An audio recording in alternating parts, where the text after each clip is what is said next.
ओम नमो भगवते वासुदेवाय। जय श्री कृष्ण। नमस्कार दोस्तों, स्वागत है आप सभी का हमारे चैनल भक्ति ज्ञान में। दोस्तों, आज मैं आपको वैशाख मास महात्म के 11वें अध्याय की कथा सुना रहा हूँ। शंख ने कहा, पहले की बात है, प्राण अश्वमेध यज्ञों द्वारा अनामय भगवान नारायण का यजन करने के लिए गंगा के तट पर प्रसन्नता पूर्वक गया। अनेक मुनि गणों के साथ उसने फलों के द्वारा पृथ्वी का शोधन किया। उस समय वहाँ समाधि में स्थित हुए महात्मा कब बावी की मिट्टी में छिपे हुए बैठे थे।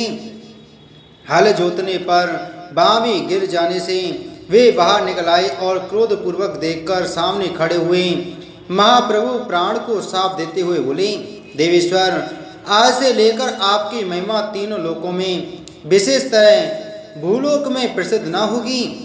हाँ, आपके अवतार तीनों लोकों में विख्यात होंगे।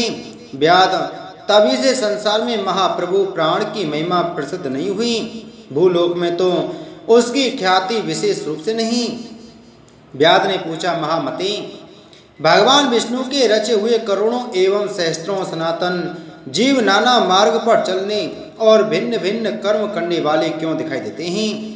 इन सब का एक सा स्वभाव क्यों नहीं है? यह सब विस्तार पूर्वक बतलाइए। शंख ने कहा, रजोगुण, तमोगुण और सत्व गुण के वेद से 3 प्रकार के जीव समुदाय होते हैं। उनमें राजस स्वभाव वाले जीव राजस कर्म, तमोगुणी जीव तामस कर्म तथा सात्विक स्वभाव वाले जीव सात्विक कर्म करते हैं। कभी कभी संसार में इनके गुणों में विषमता भी होती है। उसी से वे ऊंच और नीच कर्म करते हुए तदनुसार फल के भागी होते हैं। कभी सुख, कभी दुख और कभी दोनों को ही ये मनुष्य गुणों की विषमता से प्राप्त करते हैं। प्रकृति में स्थित होने पर जीव इन तीनों गुणों से बनते हैं। गुण और कर्मों के अनुसार उनके कर्मों का भिन्न भिन्न फल होता है। ये जीव फिर गुणों के अनुसार ही प्रकृति को प्राप्त होते हैं। प्रकृति में स्थित हुए प्राकृतिक प्राणी गुण और कर्म से व्याप्त होकर प्राकृतिक गति को प्राप्त होते हैं। तमोगुणी जीव तामसी वृत्ति से ही जीवन निर्वाह करते और सदा महान दुख में डूबे रहते हैं। उनमें दया नहीं होती, वे बड़े क्रूर होते हैं और लोक में सदा द्वेष से ही उनका जीवन चलता है।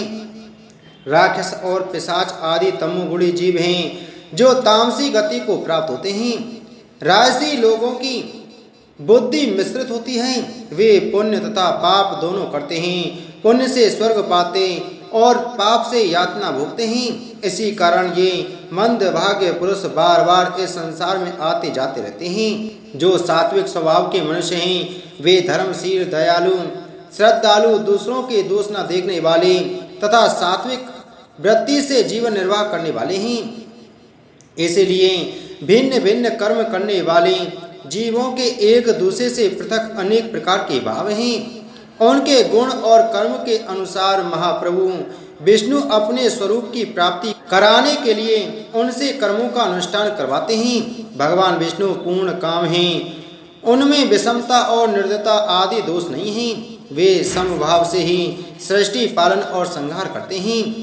सब जीव अपने गुण से ही कर्म फल के भागी होते हैं। जैसे माली बगीचे में लगे हुए सब वृक्षों को समान रूप से सींचता है और एक ही कुएं के जल से सभी वृक्ष फलते हैं, तथापि वे पृथक पृथक स्वभाव को प्राप्त होते हैं। बगीचा लगाने वाले में किसी प्रकार विषमता और निर्दयता का दोष नहीं होता।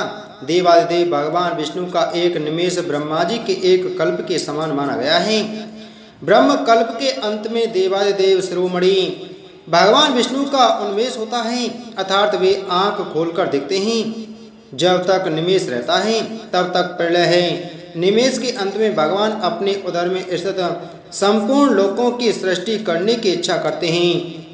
सृष्टि की इच्छा होने पर भगवान अपने उदर में स्थित हुए अनेक प्रकार के जीव समूहों को देखते हैं। उनकी कुक्षी में रहते हुए भी संपूर्ण जीव उनके ध्यान में स्थित होते हैं, अर्थात कौन जीव कहाँ किस रूप में है इसकी स्मृति भगवान को सदा बनी रहती है। भगवान विष्णु चतुर्विह स्वरूप हैं। वे उन्मेष काल के प्रथम भाग में ही चतुर्व्यूह रूप में प्रकट हो व्यूहगामी वासुदेव स्वरूप से महात्माओं से किसी को सायुज्य साधक तत्व ज्ञान, किसी को सारूप्य, किसी को सामीप्य और किसी को सालोक्य प्रदान करते हैं। फिर अनिरुद्ध मूर्ति के वश में स्थित हुए संपूर्ण लोकों को वे देखते हैं, देखकर उन्हें प्रद्युम्न मूर्ति के वश में देते हैं और सृष्टि करने का संकल्प करते हैं। भगवान श्री हरि ने पूर्ण गुण वाले वासुदेव आदि 4 व्यूहों के द्वारा क्रमशः माया, जया, कृति और शांति को स्वयं स्वीकार किया है। उनसे संयुक्त चतुर्व्यूहात्मक महाविष्णु ने पूर्ण काम होकर भी भिन्न भिन्न कर्म और वासना वाले लोकों की सृष्टि की है। उन्मेष काल का अंत होने पर भगवान विष्णु पुनः योग माया का आश्रय लेकर व्यूहगामी संकर्षण स्वरूप से इस चराचर जगत का संहार करते हैं। इस प्रकार महात्मा विष्णु का यह सब चिंतन करने योग्य कार्य बतलाया गया, जो ब्रह्मा आदि योग से संपन्न पुरुषों के लिए भी अचिंत एवं दुर्विभाव्य है। व्याध ने पूछा, मुनि भागवत धर्म कौन कौन से हैं और किनके द्वारा भगवान विष्णु प्रसन्न होते हैं? शंख ने कहा, जिससे अंतःकरण की शुद्धि होती है, जो साधु पुरुषों का उपकार करने वाला है तथा जिसकी किसी ने भी निंदा नहीं की है, उसे तुम सात्विक धर्म समझो। वेदों और स्मृतियों में बताए हुए धर्म का यदि निष्काम भाव से पालन किया जाए तथा वह लोक से विरुद्ध न हो तो उसे भी सात्विक धर्म जानना चाहिए। वर्ण और आश्रम विभाग के अनुसार जो 4 प्रकार के धर्म हैं, वे सभी नित्य, नैमित्तिक और काम्य वेद से 3 प्रकार के माने गए हैं।